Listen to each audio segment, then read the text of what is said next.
Here we have a new 2025 Cadillac XT5. This one comes in the luxury trim level in radiant red tint coat. And then we have jet black leatherette interior. For the powertrain, 2-liter turbocharged 4-cylinder engine, made it to a 9-speed automatic transmission.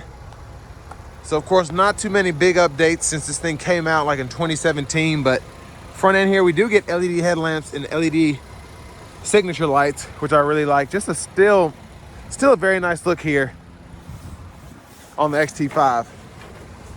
Down here, these are gonna be 18-inch aluminum wheels. We get passive keyless entry on all 4 doors. Like the trim here, power door lock controls. We get one-touch up and down windows on the front, express down on the back. Power mirror controls are there.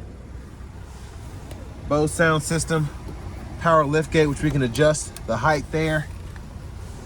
Electronic parking brake. Get a manual tilt telescoping steering wheel.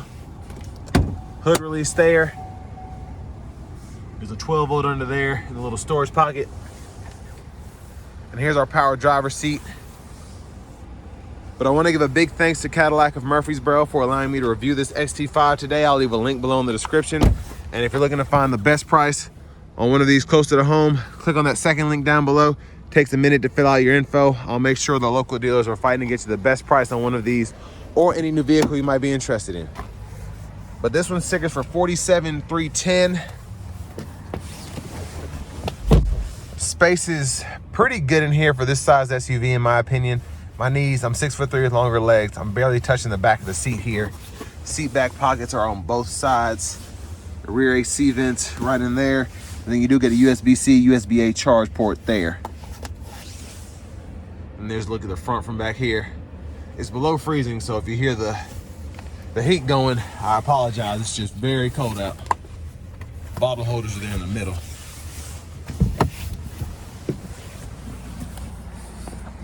And your child locks, you need those manual on, off.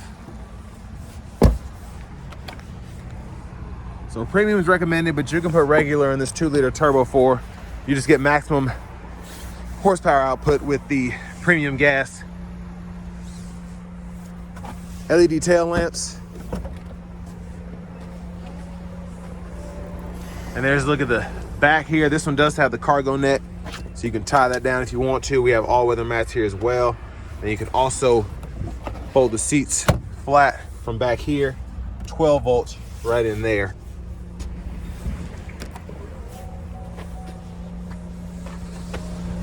And you do have a tow hitch integrated. There's the exhaust. Wouldn't recommend towing too much with this, but if you want to put a bike rack or something, you shouldn't have an issue. Now that'll fold flat again when the seat is up far enough. And your top tethers are on the back. And then your lower latch anchors are right there. You can also pull up from back here to adjust the seat or fold it down if you want to.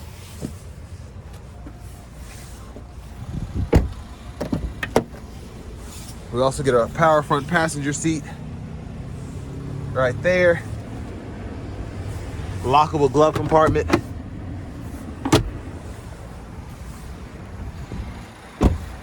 And now as we go back around to the front end, we're just gonna take a quick look in the engine bay. And there's that 2-liter turbo 4.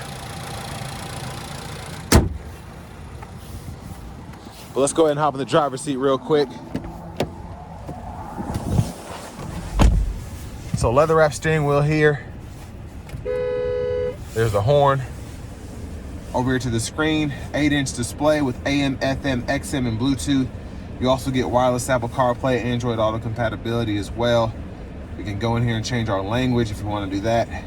Apps, vehicle settings include rear seat reminder, teen driver, and your valet mode. And then we do get dual zone automatic climate controls, which can be activated through the screen, or we have buttons down below with our 3-stage heated front seats. Turn those on there, cut the whole system off there. There's our backup camera. Guidelines do follow us as we turn the steering wheel. Mute button here. Auto stop toggle. Parking sensors, we can turn those on or off there. And then that's where your hazards are. Little storage pocket here. For the shifter, again, it is a 9-speed, so we can hit the button here, pull down for drive, pull all the way up for reverse, and then we can just tap down from there, manual mode, and then pull up there for neutral, press P for park. Now your volume knobs right here, click there to mute. Shortcuts here for the home, audio, phone, and you can use this dial here if you want to go through the screen. Hit this mode button, you get Tour, Sport, and then Snow and Ice for your drive modes. Your traction control toggles here, bottle holders in the middle, and then you can stow those if you so choose. Now your center console cubby space, decent size. You do get a nice kind of velvety feeling removable tray. And then there's an SD card reader, USB-C, and a USB-A port there. There's a look at the back seat from up here. Sunglasses holder. Universal home remote. Lights are here, OnStar. There's your vanity mirror. But back to the steering wheel itself, blinkers are here. High beams, auto high beams, you can turn those on or off there. Auto headlamp controls. And then your windshield wipers are here. One time off, intermittent low, high. You can adjust that intermittent frequency here, and then your rear wiper is there. Push back for that rear wiper fluid, pull up for the front wiper fluid. Behind the steering wheel on the left side, you do have your down paddle shift. And on the right side, you have your up paddle shift. And again, when you're in your manual mode, that's when you can use that. And it'll show you what gear you're in that bottom right-hand corner of the digital part of the gauge cluster. But it'll only let you shift when you're actually moving, so that's why it's not letting me do anything right now. And then your cruise control, turn that on or off there, cancel, set the speed, mute button, voice recognition, forward collision alert, gap adjust there. And then your lane keeping system here. Track list or radio station presets can be toggled there. You can see it pulls up the favorites there in the middle. And then volume down, volume up. And these 4 arrows on the right go through the gauge cluster. So you can go through your info, see oil life, tire pressure monitors, fuel economy. And then if you can actually change the info that's on the page, turn certain things on or off. And then you can go through everything else. If you go to the settings, change your units of measurement from US to metric, and then a few other settings as well. Push button starts here. Finally, here's our key fob with remote start.